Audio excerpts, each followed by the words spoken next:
ನಾನು ಟ್ರಾನ್ಸ್ಲೇಷನ್ ಮಾಡ್ತೇನೆ.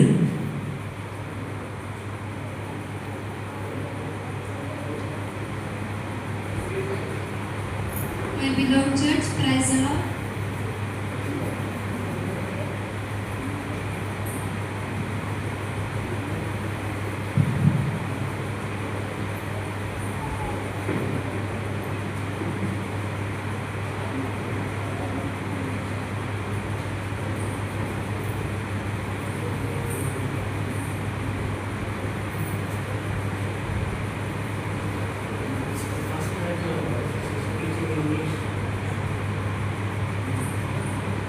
My beloved church, praise the Lord. ಪ್ರೀತಿಯ ಸಭೆಯೇ ನಿಮಗೆ ಯೇಸುವಿನ ನಾಮದಲ್ಲಿ ವಂದನೆಗಳು. Today is a special day. ದಿವಸವು ವಿಶೇಷವಾದ ದಿವಸವಾಗಿದೆ. Why? Because we are celebrating Good Friday. ನಾವು ಶುಭ ಶುಕ್ರವಾರವನ್ನು ನಾವು ಆಚರಿಸಿಕೊಳ್ತಾ ಇದ್ದೇವೆ. Jesus Christ died on cross for our sins and He saved us from eternal hell. ಯೇಸು ಸ್ವಾಮಿ ನಮಗೋಸ್ಕರ ಶಿಲುಬೆಯಲ್ಲಿ ಬಲಿಯಾಗಿ ನಿತ್ಯ ನರಕದಿಂದ ತಪ್ಪಿಸಿದ ದಿವಸವನ್ನು ನಾವು ಶುಭ ಶುಕ್ರವಾರವನ್ನಾಗಿ ಆಚರಿಸ್ತೇವೆ. We already meditated 5 words on cross. My word is 6th word. ನಾವೀಗಾಗಲೇ 5 ಮಾತುಗಳನ್ನು ಧ್ಯಾನ ಮಾಡಿಕೊಂಡಿದ್ದೇವೆ. ನನ್ನ ಮಾತು 6ನೇ ಮಾತಾಗಿದೆ. It is in Gospel book of John 19 words 30. ಇದು ಯೋಹಾನ ಬರೆದ ಸುವಾರ್ತೆ 19ನೇ ಅಧ್ಯಾಯ 30ನೇ ವಚನದಲ್ಲಿ ಬರೆಯಲ್ಪಟ್ಟಿದೆ. Jesus drank the wine and said, "It is finished." Then he bowed his head and died. ಯೇಸು ಸ್ವಾಮಿ ಆ ಹುಳಿ ರಸವನ್ನು ತೆಗೆದುಕೊಂಡು ತೀರಿತು ಎಂಬುದಾಗಿ ತನ್ನ ತಲೆಯನ್ನು ಬಾಗಿಸಿ ತನ್ನ ಪ್ರಾಣವನ್ನು ಒಪ್ಪಿಸಿಕೊಂಡರು. It is not a defeated voice, it is victorious voice. ಇದು ಸೋಲಿನ ಹತಾಶೆಯಿಂದ ಹೇಳಿದ ಮಾತಲ್ಲ, ಜಯ ಗಳಿಸಿದ ಜಯದ ಧ್ವನಿಯಾಗಿತ್ತು ಪ್ರಿಯರೇ. His life in this world which he lived in his body also ended.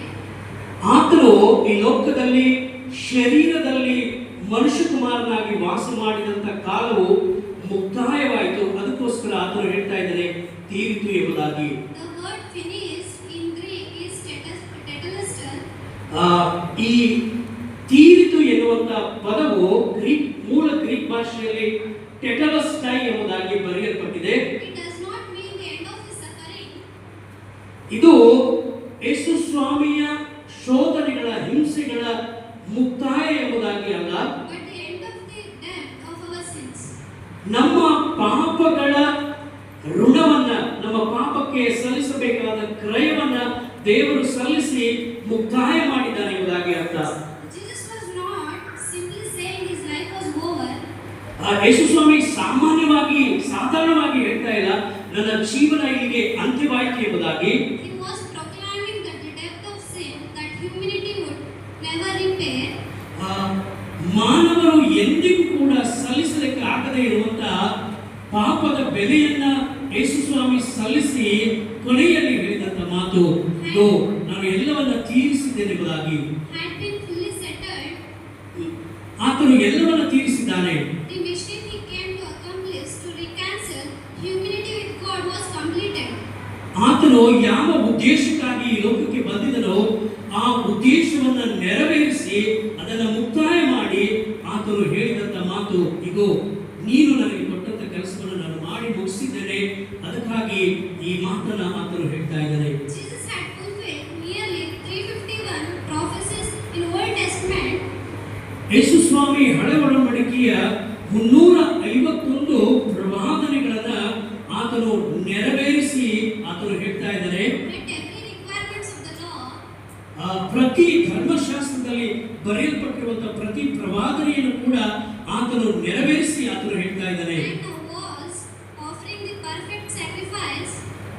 ಆತನು ಪರಿಪೂರ್ಣವಾಗಿರುವಂತಹ ಬೆಲೆ ಮತ್ತು ಬಲಿದಾನ ಎರಡನ್ನೂ ಕೂಡ ಸಲ್ಲಿಸಿ ಆತನು ಹೇಳ್ತಾ ಇದ್ದಾನೆ ಇಲ್ಲಿಗೆ ಎಲ್ಲವೂ ಮುಕ್ತಾಯವಾಯಿತು ಎಂಬುದಾಗಿ.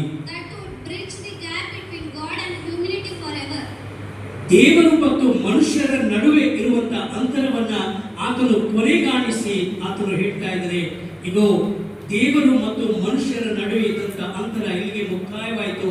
ಈಗ ದೇವರಿಗೆ ಬಳಿಗೆ ಹೋಗಲಿಕ್ಕೆ ಅವರಿಗೆ ಮುಕ್ತ ಅವಕಾಶ ಇದೆ ಎಂಬುದಾಗಿ. ಯೆಶಾಯ ಪ್ರವಾದಿ ನೂರಾರು ವರ್ಷಗಳ ಹಿಂದೆ ಆತನು ಪ್ರವಾದಿಸಿದ್ದಾನೆ. He was prized for our transactions. He was crushed for our wicked deeds.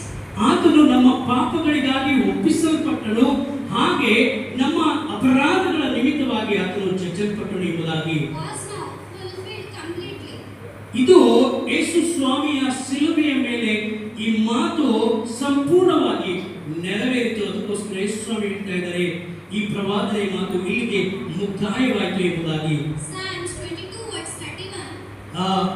ಕೀರ್ತನೆ 22:31 ವಚನ ಹೀಗೆ ಹೇಳ್ತದೆ, They will come and declare his righteousness to a people who will be born. ಇನ್ನು ಜನಿಸದೇ ಇರುವಂತಹ ಮಕ್ಕಳು ಬಂದು ನಿನ್ನ ನೀತಿಯ ಕುರಿತು ಅವರು ವಿವರಿಸ್ತಾರೆ. That he has done this. ಆತನು ಮಾಡಿದಂತ ಮಹತ್ ಕಾರ್ಯಗಳ ಕುರಿತು ಅವರು ವಿವರಿಸಿ ಹೇಳ್ತಾರೆ. Find these remarkable words the Hebrew spells. ಯಾರು ಖಂಡಿಸಲಿಕ್ಕಾಗದೇ ಇರುವಂತ ಈ ಒಂದು ಮಾತನ್ನ ಯೇಸು ಸ್ವಾಮಿ ಶಿಲುಬೆಯಲ್ಲಿ ಸಾಧಿಸಿದ್ದಾರೆ. ಆತನು ಮಾಡಿ ಮುಗಿಸಿದ್ದಾನೆ. He has done it. ಆತನು ಮಾಡಿ ಮುಗಿಸಿದ್ದಾನೆ. Mirrors Jesus' declaration, it is finished. ಆತನು ಯೇಸು ಸ್ವಾಮಿಯಲ್ಲೇ ನಾವು ನೋಡ್ತೇವೆ, ಈ ಎಲ್ಲಾ ಕಾರ್ಯಗಳು ಸಾಧಿಸಿರುವಂತದನ್ನ ನಾವು ಯೇಸು ಸ್ವಾಮಿಯಲ್ಲೇ ಕಾಣ್ತೇವೆ. This was not conceived. This was divine fulfillment. So he has done it. ಇದು ಬರೀ ನೆರವೇರಿಕೆ ಅಲ್ಲ, ಇದು ದೈವಿಕವಾದ ನೆರವೇರಿಕೆಯನ್ನ ಸೂಚಿಸುವಂತದ್ದಾಗಿದೆ. ಯೇಸು ಸ್ವಾಮಿ ದೇವರ ಸಂಕಲ್ಪದ ಮೇರೆಗೆ ಎಲ್ಲವನ್ನ ನೆರವೇರಿಸಿ ದೈವಿಕದ ಸಂಕಲ್ಪವನ್ನು ನೆರವೇರಿಸುವಂತವರಾಗಿದ್ದಾರೆ. ಪ್ರಿಯರೇ, Jesus' declaration means for us today first, it means our salvation is complete. ಯೇಸು ಸ್ವಾಮಿ ಕೊನೆಯಲ್ಲಿ ತೀರ್ಮಾನಿಸಿ ಹೇಳ್ತಾ ಇದ್ದಾರೆ,